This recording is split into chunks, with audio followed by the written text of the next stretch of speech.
அஸ்ஸலாமு அலைக்கும். Hi friends, welcome to கஸ்பனா சமையல். எல்லோரும் எப்படி இருக்கீங்க?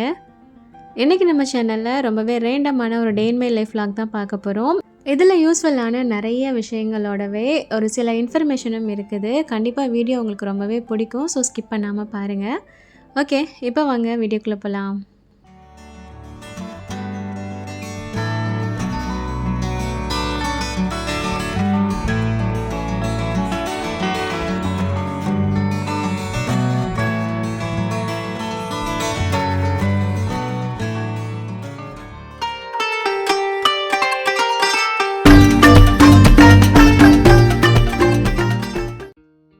இந்த vlog மார்னிங்கில் இருந்தே ஸ்டார்ட் ஆகுது. காலையில் உள்ள சின்ன சின்ன வேலைகள்லாம் இருக்கும் இல்லையா, அது எல்லாத்தையுமே முடிச்சாச்சு. ஆயில் பாட்டில்ஸ் எல்லாமே கொஞ்சம் வாஷ் பண்ண வேண்டியது இருந்தது. அதான் வாஷ் பண்ணுறதுக்காக எடுத்து வச்சிட்டு இருந்தேன். ஒரு சிலர் கேட்குறீங்க, ஆயில் பாட்டில் வந்து எவ்வளோ கழுவுனாலும் பிசு பிசுனே இருக்குது, அதுக்கு ஏதாவது டிப்ஸ் சொல்லுங்கள் அப்படின்ட்டு. இதுக்கு முன்னாடி, அதாவது ஒரு 2 இயர்ஸ்க்கு முன்னாடியே இதை வந்து நான் சொல்லியிருக்கேன். பட் இதில் வந்து நான் கொஞ்சம் ஷார்ட்டாக காட்டிடுறேன். ஜஸ்ட் அந்த ஆயில் பாட்டிலில் வந்து பார்த்திங்கன்னா கொஞ்சமாக அந்த டிஷ்வாஷ் லிக்விட் போட்டுட்டு எல்லாத்துலேயுமே கொஞ்சம் கொஞ்சம் கல்லுப்பு சேர்த்துக்கிறேன். கல்லுப்புக்கு பதிலாக அரிசி ஏதாவது இருந்தால் கூட நம்ம சேர்த்துக்கலாம். இது சேர்க்குறது எதுக்காக அப்படிங்கிறத நான் சொல்கிறேன்.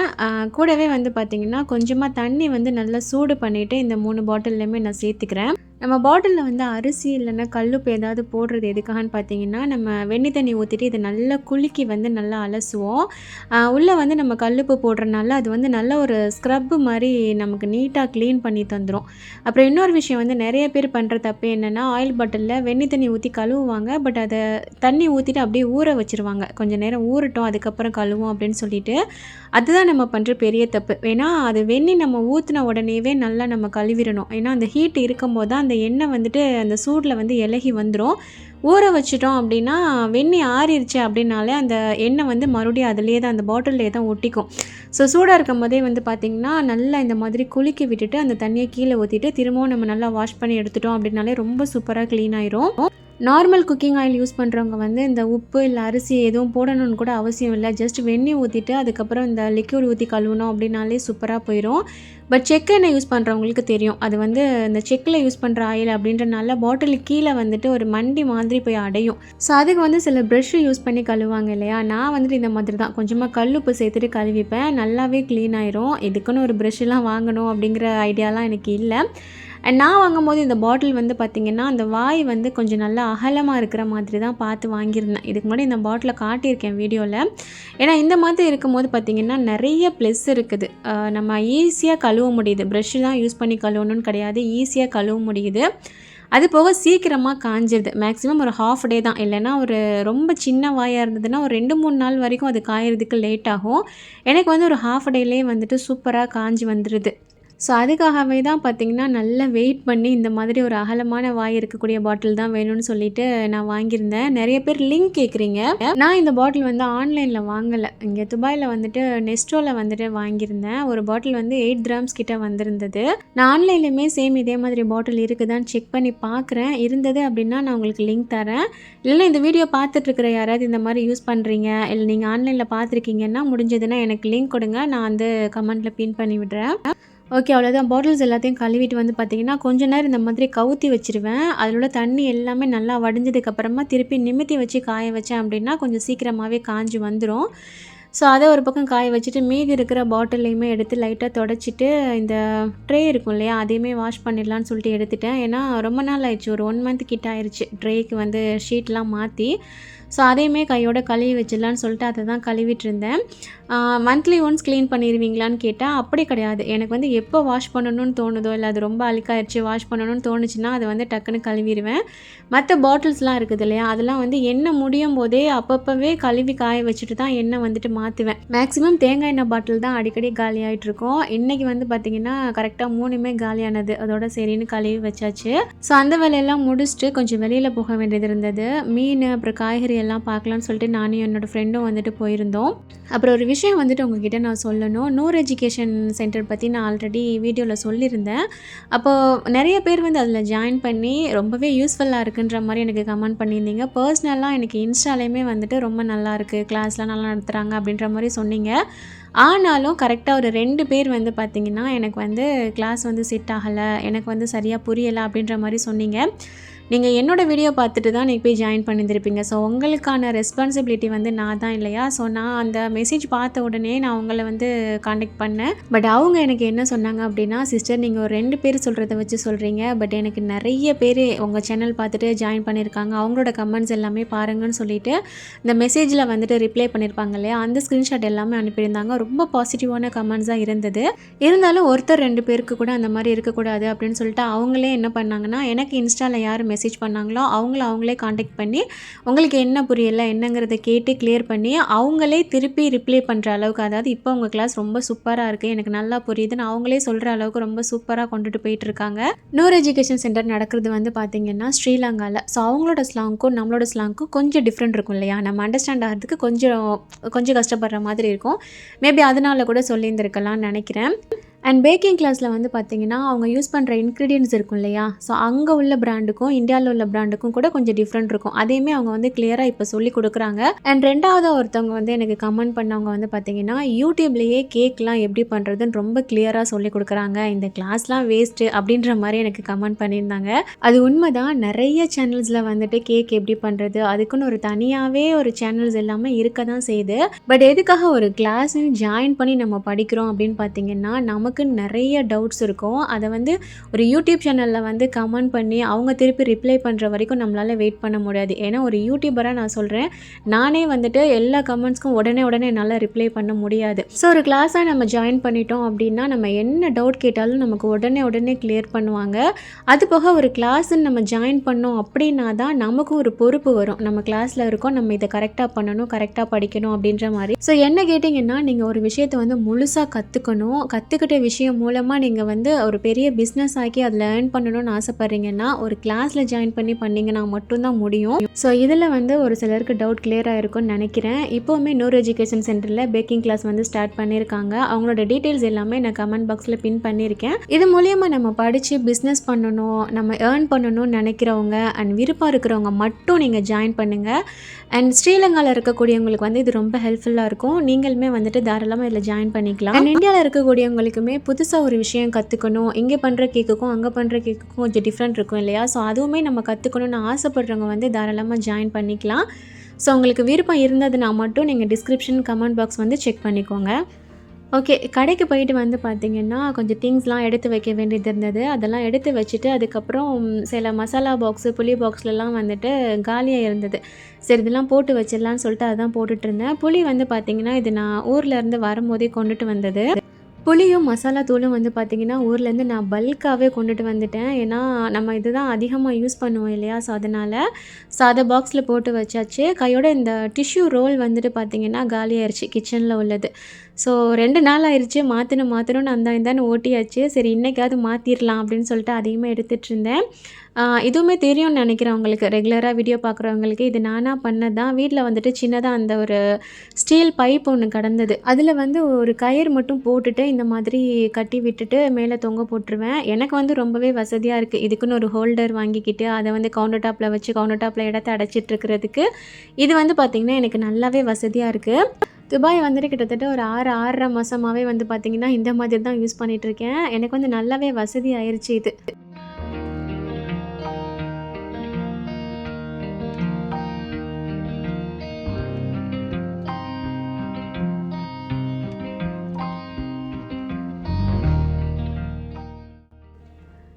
ஸோ இது வந்து பார்த்திங்கன்னா ஒரு ஈவினிங் கிட்ட எடுத்தேன், அதாவது ஒரு 3 மணிக்கிட்ட இருக்கும். பாட்டில் வந்து பார்த்திங்கன்னா காலையிலே நான் காய வச்சுருந்தேன் இல்லையா, நல்லாவே காஞ்சி வந்துருச்சு.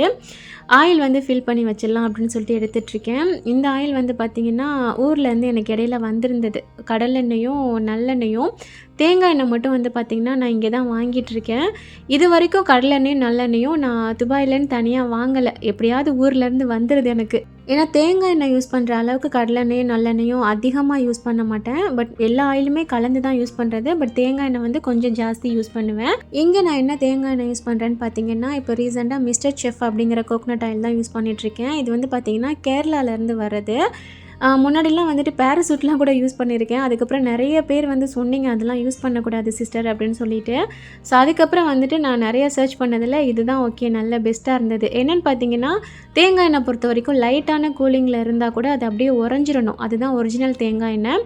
அண்ட் இது வந்து கேரளாவிலேருந்து வருது அப்படின்னு சொல்லிட்டு நிறைய ஃப்ரெண்ட்ஸ்கிட்ட வந்து விசாரிச்சுட்டு இப்போ இதான் யூஸ் பண்ணிகிட்ருக்கேன். ரொம்ப நல்லா இருக்குது. அண்ட் கடலெண்ணெயும் நல்லெண்ணெயும் வந்து பார்த்திங்கன்னா இப்போ வரைக்கும் நான் வந்ததுலேருந்தே செக் ஆயில் தான் யூஸ் பண்ணிகிட்ருக்கேன். முடிய எப்படியாவது வந்துடுது. அண்ட் இனிமேல் கூட சொல்லி வைக்கணும்னு நினைக்கிறேன். ஏன்னா இதுதான் கடைசி. சொல்லி வச்சேன் அப்படின்னா இன்ஷால்லா கிடச்சிரும். அண்ட் நல்லெண்ணெயுமே பார்த்தீங்கன்னா ஒரு சிலர் கமெண்ட் பண்ணியிருந்தீங்க, உங்களோட நல்லெண்ணெய் வந்து கொஞ்சம் டார்க்காக இருக்கிற மாதிரி இருக்குது, எங்களோடது வந்து கொஞ்சம் லைட் கலராக இருக்குது, அதில் என்ன டிஃப்ரெண்ட்டு, ஏதாவது கெட்டு போயிடுச்சா அப்படின்ற மாதிரிலாம் கேட்டிங்க. ஆக்சுவலாக நல்லெண்ணெய் வந்துட்டு எள்ளில் இருந்தால் எடுக்கிறாங்க இல்லையா, எள்ளை மட்டும் போட்டு அரைச்சோம் அப்படின்னா நமக்கு வந்து எண்ணெய் கிடைக்காது. இதில் அரைக்கும் போது வந்து பார்த்திங்கன்னா இளநீர், அதுக்கப்புறம் கூடவே கருப்பட்டி இல்லைன்னா வெல்லம் சேர்த்து வந்து அரைப்பாங்க. அதில் கருப்பட்டி சேர்த்து அரைக்கிற எண்ணெய் வந்து பார்த்திங்கன்னா இந்த மாதிரி நல்லா டார்க் கலரில் இருக்கும். வெல்லம் சேர்த்து அரைக்கிறது வந்து பார்த்திங்கன்னா கொஞ்சம் லைட் கலரில் இருக்கும். பட் வெல்லம் சேர்த்து அரைக்கிற நல்லெண்ணெய் விட கருப்பட்டி சேர்த்து அரைக்கிறது வந்து உடம்புக்கு இன்னுமே நல்லது. பட் ரேட் வந்து பார்த்திங்கன்னா அதை விட ஒரு 30-40 ருபீஸ் வந்துட்டு கூட இருக்கும்னு நான் நினைக்கிறேன். நான் விசாரித்து தான் வாங்கினேன். அதுக்காக வெல்லம் சேர்த்து அரைக்கிறது வந்து நல்லது கிடையாதா அப்படின்னு கேட்டிங்கன்னா அப்படி கிடையாது. அதை விட இது பெஸ்ட் அப்படிங்கிற மாதிரி எல்லா விஷயத்துலையும் ஒன்று இருக்கும் இல்லையா. ஸோ அந்த மாதிரி தான். ஸோ நீங்கள் வந்து கடையில் செக் எண்ணெய் வாங்கும் போதே வந்து நீங்கள் கேட்டுக்கலாம், இது கருப்பட்டி சேர்த்து அரைச்சதா இல்லை வெல்லம் சேர்த்து அரைச்சதான்னு. நீங்கள் கேட்க கூட தேவையில்லை, எண்ணெயை பார்த்தாலே நீங்கள் கண்டுபிடிச்சிடலாம். அப்புறம் இந்த நெய் பாட்டிலை பற்றியும் நிறைய பேர் கேட்குறீங்க எங்கே வாங்கினீங்கன்னு சொல்லிட்டு. இது வந்து நான் இங்கே யுனைடெட் ஹைப்பர் மார்க்கெட்டில் வந்து வாங்கினேன். அதுலேயே வந்துட்டு ஸ்பூன் அட்டாச்சாக வரும். ஸோ ரொம்ப ஈஸியாக இருக்கும் யூஸ் பண்ணுறதுக்கு.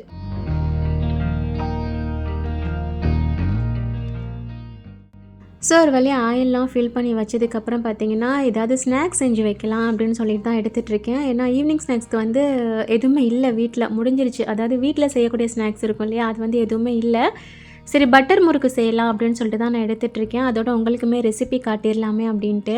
இதுக்கு முன்னாடியுமே ராகி முறுக்கு, அதுக்கப்புறம் மிளகு காராச்சேவ் எப்படி செய்கிறதுலாம் சொல்லி காட்டியிருப்பேன் இல்லையா. ரொம்ப சிம்பிளாக பண்ணிடலாம். அதே மாதிரி தான் இந்த பட்டர் முறுக்கு செய்கிறதும். ராகி முறுக்குலாம் நிறைய பேர் ட்ரை பண்ணிவிட்டு எனக்கு இன்ஸ்டாலேயும் சரி, அதுக்கப்புறம் கமெண்ட்லேயுமே நிறைய பேர் சொல்லியிருந்தீங்க ரொம்ப சூப்பராக இருந்தது, பிள்ளைங்களுக்குமே ரொம்ப பிடிச்சிருக்குன்னு. அல்ஹம்துலில்லாஹ் கேட்கும் போதே ரொம்ப சந்தோஷமாக இருந்தது.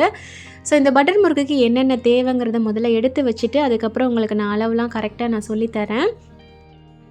முதல்ல இதுக்கு பட்டர் வந்துட்டு கொஞ்சம் மெல்ட் பண்ணி எடுத்துக்கிறேன். ஒரு 2-3 டேபிள் ஸ்பூன் அளவுக்கு பட்டர் வந்து பார்த்திங்கன்னா எடுத்துகிட்டு லைட்டாக அதை வந்து சூடு பண்ணிக்கிறேன். இது ரூம் டெம்பரேச்சரில் இருந்தது அப்படின்னா இது வந்து நம்ம மெல்ட் ஆக்கணும்னு அவசியம் இல்லை. நான் வந்து இப்போ தான் ஃப்ரிட்ஜில் இருந்து எடுத்தேன். ஸோ அதனால் லைட்டாக சூடு பண்ணிட்டோன்னா இலகி வந்துடும்.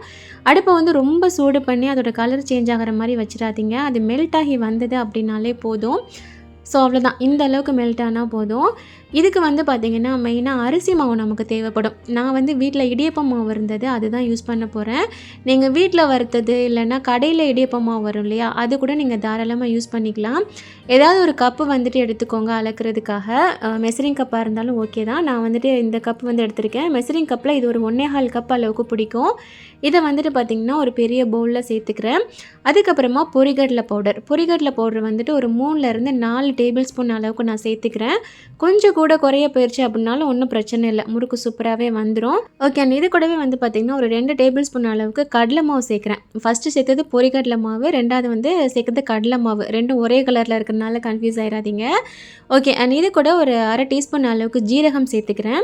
அதுக்கப்புறமா பெருங்காயத்தூள் வந்துட்டு ஒரு 1/2 டீஸ்பூன் அளவுக்கு சேர்த்துக்கலாம். ஜீரகத்துக்கு பதிலாக நீங்கள் ஓமம் சேர்க்கணும் அப்படின்னாலும் தாராளமாக சேர்த்துக்கலாம். ஓகே, இப்போ வந்துட்டு முறுக்குக்கு தேவையான அளவுக்கு உப்பு வந்து நம்ம சேர்த்துட்டு நல்லா ஒரு தடவை மிக்ஸ் பண்ணி விட்டுறலாம். சிலர் வந்து காரத்துக்காக வந்து பார்த்திங்கன்னா மிளகாத்தூள் ஒரு சிலர் சேர்ப்பாங்க. அப்படி சேர்க்கும் போது பார்த்திங்கன்னா அதோட கலர் வந்து லைட்டாக சேஞ்ச் ஆயிரும். பட் பட்டர் முறுக்கு வந்து பார்த்திங்கன்னா நல்லா ஒயிட்டாக தான் இருக்கும் இல்லையா பார்க்குறதுக்கு. நான் அதே மாதிரி தான் எப்போவும் செய்வேன்.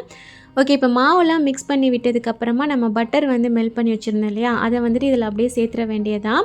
பட்டர் இல்லைன்னா என்ன செய்யலாம், ஆயில் சேர்க்கலாமான்னு கேட்டிங்கன்னா நீங்கள் சேர்த்துக்கலாம். பட் பட்டர் சேர்க்கும் போது அதோட டேஸ்ட்டும் அதோட ஸ்மெல்லும் வந்துட்டு பார்த்திங்கன்னா நல்லாயிருக்கும். ஓகே, இப்போ பட்டர் சேர்த்ததுக்கப்புறமா பட்டர் வந்து மாவில் எல்லா பக்கமும் படுற மாதிரி கையை வச்சு பரட்டி விட்டுக்கோங்க. அதுக்கப்புறம் தண்ணி வந்து கொஞ்சம் கொஞ்சமாக சேர்த்து நல்லா பிணைஞ்சு எடுத்துக்கலாம். மாவு வந்து பார்த்திங்கன்னா நல்லா சாஃப்டாக பிணைஞ்சிக்கணும். இந்த இடியப்பத்துக்கெலாம் நம்ம பிணையோம் இல்லையா, அந்த அளவுக்கு நல்லா சாஃப்டாக பிணைஞ்சிக்கிட்டோம் அப்படின்னா தான் நமக்கு அந்த முறுக்கு பரலையில் வச்சு பிழிவோம் இல்லையா, அப்போ வந்து நமக்கு ஈஸியாக வரும். இல்லைன்னா ரொம்ப டைட்டாக இருக்கும், அந்தளவுக்கு சரியாகவும் வராது. ஸோ இப்போ பார்த்திங்கன்னா மாவு நான் நல்லா பிணைஞ்சிட்டேன். இப்போ வந்து எண்ணெய் வந்து சூடு பண்ணிக்க போகிறேன். இந்த மாவு வந்து ஊற வைக்கணும்லாம் அவசியம் இல்லை, நம்ம பிணைஞ்ச உடனே சுட்டு எடுத்துடலாம். மேக்ஸிமம் இதோட வேலை வந்து பார்த்திங்கன்னா ஒரு 15 நிமிஷத்துலேயே முடிஞ்சிடும். நம்ம மாவு பிசைய ஆரம்பிக்கிறதுலேருந்து நம்ம சுட்டு முடிக்கிற வரைக்கும் ஒரு 15 நிமிஷம் தான், ஈஸியாகவே வேலை முடிஞ்சிடும். ஓகே, எண்ணெய் சூடு பண்ணதுக்கப்புறம் இந்த முறுக்கு பரலையில் வந்து பார்த்திங்கன்னா இந்த ஸ்டார் அச்சு இருக்கும் இல்லையா, இது வந்து நான் எடுக்கிறேன். ஆக்சுவலாக என்னோடது வந்து பார்த்திங்கன்னா ரொம்ப குட்டி தான், இதை விட பெருசாலாம் இருக்கும் சில அச்சில். அந்த மாதிரி இருந்தால் இன்னுமே நல்லாயிருக்கும். ஏன்னா எனக்கு வந்து ரொம்ப பொடிசாக தான் வந்துச்சு. பெருசாக இருந்தது அப்படின்னா நீங்கள் அது கூட சேர்த்துக்கலாம். அண்ட் இந்த பரலையில் வந்து பார்த்திங்கன்னா நல்லா எண்ணெய் தடவிப்போம். அப்போ தான் பிழியும் போது வந்துட்டு நமக்கு நல்லா ஈஸியாக இருக்கும் பிழியறதுக்கு. அதுக்கப்புறமா மாவு வந்து கொஞ்சமாக எடுத்து வச்சுட்டு டைரெக்டாக எண்ணெயில் வந்து நம்ம புழிஞ்சு விட போகிறோம். ஆக்சுவலாக இது வந்து நம்ம முறுக்கு ஷேப்பில் வந்து பண்ண போகிறதில்ல, அதாவது இப்படி ரவுண்டாக இருக்கும் இல்லையா, அந்த மாதிரி முறுக்கு மாதிரி பண்ண போகிறதில்ல. பட்டர் முறுக்கு நிறைய பேர் பார்த்துருப்பீங்கன்னு நினைக்கிறேன். அது ஒரு மாதிரி முறுக்கையே உடச்சி போட்டால் எப்படி இருக்கும், அந்த மாதிரி இருக்கும். எப்படி சொல்கிறதுன்னு எனக்கு தெரியல, நீங்கள் வீடியோவில் பார்த்தீங்க அப்படின்னா உங்களுக்கு புரிஞ்சிடும். ஸோ எண்ணெய் வந்து பார்த்திங்கன்னா நல்லா சூடு பண்ணிவிட்டு டைரெக்டாக இந்த மாதிரி எண்ணெயிலே நம்ம புழிஞ்சு விட்டுறணும். நம்மளே கட் பண்ணி விடணும்லாம் அவசியம் இல்லை, நம்ம கொஞ்சமாக புளிய அதுவே வந்து பார்த்திங்கன்னா கட் ஆயிரும். ஸோ இப்போ புரிஞ்சிருக்குன்னு நினைக்கிறேன். இது வந்து நம்ம முறுக்கு ஷேப்பில் பண்ணாமல் ஜஸ்ட் இந்த மாதிரி புழிஞ்சு விட்டுட்டு நம்ம சுட்டு எடுத்தோம் அப்படின்னாலே நமக்கு அந்த பட்டர் முறுக்கு வந்து பார்த்திங்கன்னா சூப்பராக ரெடி ஆயிரும். பட் இன்னொரு முக்கியமான விஷயம் என்னதுன்னு பார்த்தீங்கன்னா, இந்த மாதிரி புழிஞ்சு விட்டுட்டு நீங்கள் உடனேவே கரண்டி போட்டு கிண்டிடக்கூடாது. நீங்கள் உடனேவே கரண்டி போட்டுட்டிங்கன்னா அவ்வளோதான், எல்லாமே பார்த்தீங்கன்னா அப்படி தூள் தூளாக போயிடும். அப்படி இந்த பவுடர் மாதிரி ஆயிரும், நம்மளால் முறுக்கு மாதிரி சாப்பிட்ட மாதிரி இருக்காது. அப்புறம் ஸோ ஒரு 2-3 நிமிஷம் நம்ம அப்படியே வச்சுட்டோன்னா அதோட சலசலப்பு எல்லாமே ஆட்டோமேட்டிக்காக அதுவே லைட்டாக அடங்க ஆரம்பிச்சிடும்.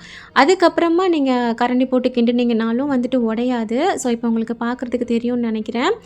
அண்ட் இந்த முறுக்கு வந்து பார்த்திங்கன்னா ரொம்ப ப்ரௌனாலாம் ஆகாது. ஏன்னா நம்ம இதை அரிசி மாவில் பண்ணுறோம் இல்லையா, ரொம்ப ப்ரௌனாக விட்டுட்டிங்கன்னா டேஸ்ட்டும் அந்த அளவுக்கு நல்லா இருக்காது. ஸோ இந்த மாதிரி இருக்கும் போதே நம்ம வந்து வெளியில் எடுத்துடலாம். வெளியில் எடுக்கும் போது வந்து பார்த்திங்கன்னா உங்களுக்கு அந்த முறுக்கு வந்து கொஞ்சம் சாஃப்டாக இருக்கிற மாதிரி தான் இருக்கும். இதுன்னு இல்லை, நம்ம எந்த பொருள் எண்ணெயில் போட்டு பொரிச்சு எடுக்கிறோமோ அதை எடுக்கும் போது வந்து அது கொஞ்சம் சாஃப்டாக இருக்கிற மாதிரி தான் இருக்கும். அதோட சூடு எல்லாமே ஃபுல்லாக அடங்கினதுக்கு அப்புறமா தான் அது வந்து பார்த்திங்கன்னா நமக்கு கிறிஸ்பியாகவே மாறும். லாஸ்ட் டைம் கூட ஒரு சிஸ்டர் வந்து அந்த காராச்சேவ் பண்ணும்போது எனக்கு அது வந்து சாஃப்டாகவே இருந்த மாதிரி இருந்ததுன்னு சொல்லி ரொம்ப நேரமாக எண்ணெயில் வச்சு அதை வந்து கருப்பாக்கிட்டாங்க. ஸோ அந்த மாதிரி பண்ணாதீங்க. எப்போவுமே எண்ணெயிலேருந்து எடுத்த உடனே அது கொஞ்சம் சாஃப்டாக இருக்கிற மாதிரி தான் இருக்கும். சூடு மொத்தமாக அது போனதுக்கப்புறமா பார்த்தீங்கன்னா நல்லாவே கிறிஸ்பியாக இருக்கும். ஸோ கொஞ்சம் டைம் வந்து கொடுங்க அது ஆறுறதுக்காக. ஓகே, அவ்வளோதான். இதே மாதிரியே வந்துட்டு நம்ம எல்லாத்தையும் வந்து சுட்டு எடுத்துட வேண்டியதான். மற்ற முறுக்கு கூட வந்து நமக்கு அது பொரிஞ்சு வர்றதுக்கு வந்து டைம் எடுக்கும். பட் இந்த பட்டர் முறுக்கு வந்து பார்த்திங்கன்னா ரொம்ப சீக்கிரமாகவே பொரிஞ்சு வந்துடும். வீடியோவில் பார்த்துட்டு இருக்கும் போதே ஒரு சிலர் நினைப்பீங்க, இது பண்ணுறது இவ்வளோ தானா, இதையா நம்ம இவ்வளோ நாளாக நம்ம வெளியில் வாங்கிட்டு இருந்தோம் அப்படின்ற மாதிரிலாம். இதுன்னு இல்லை, எந்த விஷயமே அப்படி தான். நம்ம வந்து ஒரு விஷயத்த அது ஒரு வேலையாக பார்க்குற வரைக்கும் நமக்கு அப்படியே பெருசாக தெரிஞ்சிட்ருக்கோம். பட் அதில் நம்ம இறங்கிட்டோம் அப்படின்னா ரொம்பவே சிம்பிளாக இருக்கும். அண்ட் வீட்லேயுமே வந்து பார்த்திங்கன்னா நம்ம கையால் பண்ணி கொடுத்ததுங்கிற ஒரு சாட்டிஸ்ஃபேக்ஷன் இருக்கும். அண்ட் வீட்டில் உள்ளவங்களும் வந்து நல்லா இருக்குன்னு சொல்லும்போது கொஞ்சம் பெருமையாகவும் இருக்கும் நமக்கு. தீபாவளிலாம் வருது இல்லையா, ஸோ கண்டிப்பாக இதை பார்க்குறீங்கன்னா இதே மாதிரி ட்ரை பண்ணி பாருங்கள். ஸோ ஒரு வழியாக எல்லாமே வந்துட்டு சுட்டு முடிச்சாச்சு. கடைசியாக கொஞ்சம் போல் எண்ணெயில் பொரிஞ்சிட்ருக்கு. மற்ற எல்லாமே வந்துட்டு சுட்டு எடுத்துட்டேன். அதான் நான் சொன்ன மாதிரி மேக்ஸிமம் ஒரு 15 நிமிஷம் தான் ஆகும் எல்லாமே நம்ம செஞ்சு முடிக்கிறதுக்கு. ஸோ இது எல்லாத்தையும் நல்லா ஆற வச்சுட்டு ஒரு பாக்ஸில் போட்டு நம்ம ஸ்டோர் பண்ணி வச்சுக்க வேண்டியதான். நல்லா நீங்கள் ஏர்டைட்டான பாக்ஸில் போட்டு வச்சிங்க அப்படின்னா கிறிஸ்பியாகவே இருக்கும். அண்ட் நான் முன்னாடி சொன்ன மாதிரி என்னோட பரலையில் உள்ள அந்த ஸ்டார் அச்சு வந்து பார்த்திங்கன்னா கொஞ்சம் பொடிசாக இருந்தனால தான் இந்த மாதிரி இருக்குது. கொஞ்சம் பெருசாக இருந்தது அப்படின்னா அந்த கடையிலலாம் வரும் இல்லையா, அதே மாதிரியே இருக்கும் பார்க்குறதுக்கும். பட் இது பொடிசாக இருந்தாலும் டேஸ்ட் வந்து பார்த்திங்கன்னா நல்லா கிறிஸ்பியாக சூப்பராகவே வந்திருந்தது. அண்ட் இது ஒரு மாதிரி கடுலாம் இருக்காது. அதை உடைக்கும் போதே உங்களுக்கு தெரியும் எவ்வளோ கிறிஸ்பியாக ரொம்ப லைட்டாக இருக்குது அப்படின்னு சொல்லிட்டு. ஸோ கண்டிப்பாக ட்ரை பண்ணி பாருங்கள். ட்ரை பண்ணிவிட்டு எனக்கு கமெண்ட் பண்ணுங்கள் எப்படி இருந்ததுன்னு சொல்லிவிட்டு. அண்ட் எந்த ஸ்நாக்ஸுமே நான் பண்ணும்போது வந்து பார்த்திங்கன்னா ரொம்ப ஜாஸ்தியாக செஞ்சு போட மாட்டேன். கொஞ்சம் கொஞ்சமாக செஞ்சு பிள்ளைங்களுக்கு டேஸ்ட் பிடிக்க வச்சு அவங்களையா கேட்க வைக்கிறது, அது நல்லா இருந்தது மறுபடியும் செஞ்சு தாங்கம்மா அப்படின்னு சொல்லிட்டு. ஸோ அந்த மாதிரி பண்ணி கொடுக்கும்போது தான் வந்து பார்த்திங்கன்னா பிள்ளைங்களுமே விரும்பி சாப்பிடுவாங்க. நிறையா செஞ்சு போட்டு தின்னுன்னு சொல்லி அவங்கள டென்ஷன் பண்ணாமல் கொஞ்சமாக செஞ்சு கொடுத்து அவங்களுக்கு முதல்ல பிடிக்க வைக்கணும். ஸோ அல்ஹம்துலில்லாஹ் இன்றைக்கான ஸ்நாக்ஸ் வந்து பார்த்திங்கன்னா ரெடி பண்ணி வச்சாச்சு. அப்புறம் லாஸ்ட் வீடியோவில் வந்துட்டு நான் யூஸ் பண்ணுற குக்வேர் வெசல்ஸ் எல்லாமே காட்டியிருந்தேன். அதை பார்த்துட்டு ஒரு சிஸ்டர் வந்து கேட்டாங்க, உங்ககிட்ட 3 அஞ்சரை டப்பா இருக்குல்ல சிஸ்டர், அதை கொஞ்சம் காட்டுங்க, அதை கொஞ்சம் எக்ஸ்பிளைன் பண்ணுங்கள் அப்படின்னு சொல்லிட்டு. இதுக்கு முன்னாடி ஒரு வீடியோவில் நான் காட்டியிருக்கேன் துபாய்க்கு வந்த புதுசில் வீடு அரேஞ்ச்மெண்ட் பண்ணும்போது. பட் இப்போ கேட்டிங்களே சரின்னு சொல்லிட்டு தான் காட்டுறதுக்காக எடுத்து வச்சுருக்கேன். இந்த 3 பாக்ஸுமே வந்து பார்த்திங்கன்னா நான் இந்தியாவிலேருந்து கொண்டுட்டு வந்தது தான். 3மே வந்துட்டு மீஷோவில் வாங்கினது தான். ஒரு டப்பாவில் வந்து பார்த்திங்கன்னா இந்த கடுகு, ஜீரகம், மிளகுலாம் போட்டு வைப்பேன் இல்லையா, அதுக்கும் இன்னொருத்தில் வந்துட்டு ஹோல் கரம் மசாலா போட்டு வச்சுருக்கேன். அண்ட் இன்னொரு பாக்ஸில் வந்து பார்த்திங்கன்னா இந்த மசாலா ஐட்டம்ஸ் போட்டு வச்சுருக்கேன். சோம்புத்தூள், ஜீரகத்தூள், தனியாத்தூள், அதுக்கப்புறம் கொஞ்சம் சில்லி பவுடர் அந்த மாதிரி போட்டு வச்சுருக்கேன். பட் இந்த 3 பாக்ஸுமே வந்து பார்த்திங்கன்னா எனக்கு அவ்வளோ யூஸ்ஃபுல்லான ஒரு பாக்ஸு. இந்த மசாலா ஐட்டம் என்னென்னதுன்னு தெரியணுன்றதுக்காக அதோட ஃபஸ்ட் லெட்டர் மட்டும் இந்த மாதிரி எழுதி வச்சுருக்கேன் ஈஸியாக கண்டுபிடிக்கிறதுக்காக. இந்த 3 பாக்ஸில் இந்த ஒரு பாக்ஸ் வந்து பார்த்திங்கன்னா நான் இந்தியாவில் யூஸ் பண்ணிட்டு இருந்தது ஆல்ரெடி. ஸோ அதை அப்படியே தூக்கிட்டு வந்துட்டேன். இதில் வந்து ஹோல் கரம் மசாலா போட்டு வச்சது, அந்த ஸ்மெல் இருக்கும் இல்லையா, அதை அப்படியே அதுக்கே யூஸ் பண்ணிடலான்னு சொல்லிட்டு வச்சுட்டேன். அண்ட் இந்த 2 பாக்ஸும் வந்து பார்த்திங்கன்னா எனக்கு செட்டாக கிடச்சது. ரொம்ப கம்மி ப்ரைஸ் தான், எனக்கு இப்போ ஞாபகம் இல்லை, பட் ரொம்ப கம்மி ப்ரைஸ்க்கு தான் நான் வாங்கினேன். அண்ட் ரெண்டுமே வந்துட்டு கொஞ்சம் டிஃப்ரெண்ட்டாக இருக்கும். அதில் வந்து பார்த்திங்கன்னா 7 குட்டி பாக்ஸ் இருக்கும், இதில் 4 பெரிய பாக்ஸ் அந்த மாதிரி வந்திருந்தது. எனக்கு ரொம்ப பிடிச்சிருந்தது. இது ரெண்டும் சேர்த்து ஒரு 280 சம்திங் தான் வாங்கியிருப்பேன் போல். அவ்வளோ யூஸ்ஃபுல்லாக இருக்குது இந்த பாக்ஸு. சப்போஸ் நான் இந்த மாதிரி வாங்கலை அப்படின்னா இதுக்குன்னே ஒரு 18-20 பாக்ஸ் வந்து எனக்கு தேவைப்படும். ஸோ இது வந்து பார்த்திங்கன்னா ரொம்பவே யூஸ்ஃபுல்லாக இருக்குது. அண்ட் இந்த 3 பாக்ஸ்லையுமே வந்து பார்த்திங்கன்னா அந்த ட்ரையாங்கிளில் வந்து நம்பர் 5 தான் போட்டிருக்கு. ஸோ யூஸ் பண்ணக்கூடிய பாக்ஸ் தான். இதுக்கு யாராவது வருவீங்க, இது பிளாஸ்டிக் யூஸ் பண்ணக்கூடாதுன்ற மாதிரி. ஸோ எல்லாமே பார்த்து தான் நான் வாங்கியிருக்கேன். ஏன்னா லாஸ்ட் வீடியோலேயே பிளாஸ்டிக் அவேர்னஸ் பற்றி உங்களுக்கு நான் சொல்லியிருக்கேன் இல்லையா. ஸோ பார்க்காதவங்க வந்து செக் பண்ணிக்கோங்க. இல்லை 2 பாக்ஸ் வந்து பார்த்திங்கன்னா இந்த மாதிரி கபோர்டில் வந்துட்டு வச்சுருவேன். அண்ட் ஒரு பாக்ஸ் இருக்கும் இல்லையா, அதை வந்து இங்கே தான் வச்சுருப்பேன். அதாவது அடுப்புக்கு பக்கத்துலேயே வந்துட்டு இந்த மாதிரி 2 ஸ்டாண்ட் வச்சுருப்பேன் இல்லையா. இந்த ஸ்டாண்டு கீழே வந்து பார்த்திங்கன்னா இது போயிடும். ஆக்சுவலாக இதில் வந்துட்டு கடுகு, ஜீரகம், மிளகுலாம் போட்டு வைப்பேன் இல்லையா, அந்த பாக்ஸ் தான் இங்கேயே வச்சுருப்பேன். ஏன்னா அடிக்கடி தாளிக்கும் போது நம்ம கபோர்ட் திறந்து எடுத்துகிட்டு இருக்க வேணாம், இங்கேருந்து டக்குன்னு எடுத்துடலாம். அதுவும் இல்லாமல் இந்த ஸ்டாண்டுக்கு கீழே இருக்கிற ஸ்பேஸ் வந்து பார்த்திங்கன்னா இந்த பாக்ஸ் வைக்கிறதுக்கு கரெக்டாக இருக்கும். ஸோ எனக்கு வந்து இங்கே இருக்கும்போது ரொம்பவே வசதியாக இருக்குது. அண்ட் தென் நைட் போல் வந்து பார்த்திங்கன்னா எனக்கு இந்தியாவிலேருந்து ஒரு பார்சல் வந்திருந்தது. ஸோ அதை தான் வந்து சுரேம் நான் தான் ஓப்பன் பண்ணுவேன்னு சொல்லி ஓப்பன் பண்ணிகிட்ருந்தேன். ஆக்சுவலாக இது வந்து பார்த்திங்கன்னா எனக்கு ரொம்ப நாளாக, அதாவது ஒரு 2-3 வருஷமாகவே இது வந்து வாங்கணும்னு சொல்லிட்டு ரொம்ப ஆசை. ஸோ ஃபைனலாக வாங்கியாச்சு. ரொம்ப ரொம்ப யூஸ்ஃபுல்லான ஒரு ப்ராடக்டாக இருக்கும்னு நான் நினைக்கிறேன். யூடியூப்லேயுமே நிறைய வீடியோஸ்லாம் பார்த்து, அதுக்கப்புறம் ஆன்லைன்லேயுமே ரிவ்யூலாம் நிறைய பார்த்து தான் இந்த ப்ராடக்ட் வந்து நான் வாங்கியிருக்கேன். வீடியோவில் இன்ட்ரோலேயே வந்துட்டு ஒரு சின்ன கிளிப் காட்டியிருப்பேன், நீங்கள் அதிலே வந்து பார்த்துருப்பீங்கன்னு நினைக்கிறேன். இருந்தாலும் நான் வந்துட்டு என்னென்னு சொல்லிடுறேன். சுரேம் ஓப்பன் பண்ணிகிட்டு இருக்கும் போதே எனக்கு வந்துட்டு ரொம்ப ஆர்வமாக இருந்தது. சீக்கிரம் தொடடா அப்படின்ற மாதிரி. என்னதுன்னு பார்த்தீங்கன்னா எலக்ட்ரிக் ப்ரெஷர் குக்கர். எனக்கு ரொம்ப நாளாக இது வாங்கணும்னு சொல்லிட்டு ஆசை. நிறைய பேர் வீட்டில் எலக்ட்ரிக் ரைஸ் குக்கர் யூஸ் பண்ணியிருப்பீங்க இல்லையா, பட் அதே மாதிரி தான் இருக்கும் பார்க்குறதுக்கு. பட் இது வந்து பார்த்திங்கன்னா எலக்ட்ரிக் ப்ரெஷர் குக்கர். நம்ம குக்கர் யூஸ் பண்ணி என்னெல்லாம் பண்ணுவோமோ அது எல்லாமே வந்துட்டு இதில் பண்ணிடலாம். நமக்கு கேஸ் இல்லை அப்படின்னா கூட பிரச்சனை இருக்காது. பட் இந்த வீடியோவில் வந்து இதை பற்றி நான் காட்டலை. ஏன்னா ஆல்ரெடி வீடியோ லென்த் இப்போவே 23 நிமிஷத்துக்கிட்ட வந்துருச்சு. ஸோ அதனால் நெக்ஸ்ட் வீடியோவில் இதை பற்றி நான் உங்களுக்கு காட்டுறேன். அண்ட் எனக்குமே வந்துட்டு இதில் ஏதாவது குக் பண்ணி பார்க்கணும் இல்லையா, எப்படி இருக்குன்னு சொல்லிட்டு. ஸோ நான் அதெல்லாம் பார்த்துட்டு எப்படி இருக்குன்னு சொல்லிட்டு உங்களுக்கு ரிவ்யூ வந்து நான் கொடுக்குறேன். நிறைய பிராண்டில் இது வந்து நான் செக் பண்ணும்போது அந்த உள்ளே இருக்கக்கூடிய பாத்திரம் வந்து பார்த்திங்கன்னா இதில் நான்ஸ்டிக்கில் கொடுத்துருந்தாங்க. ஸோ எனக்கு அது பிடிக்கல. இதில் வந்து பார்த்திங்கன்னா ஸ்டெயின்லெஸ் ஸ்டீலில் வந்திருந்தது. அண்ட் தென் இது வந்து குக்கர் மாதிரி தான், கேஸ் கட்டு, விசில் எல்லாமே இருக்கும். ஸ்டீம் பண்ணுறதுக்கான எல்லாமே கொடுத்துருக்காங்க. ஓகே, நான் யூஸ் பண்ணி பார்க்குறேன். பார்த்துட்டு உங்களுக்கு நான் ரிவ்யூ கொடுக்குறேன். ஓகே, இன்றைக்கி பார்த்த வீடியோ உங்களுக்கு பிடிச்சிருந்தது அப்படின்னா வீடியோக்கு ஒரு லைக் கொடுத்துக்கோங்க. புதுசாக நம்ம சேனல் யாராவது பார்த்துட்ருக்கீங்கன்னா மறக்காமல் சப்ஸ்கிரைப் பண்ணிக்கோங்க. தேங்க்ஸ் ஃபார் வாட்சிங்.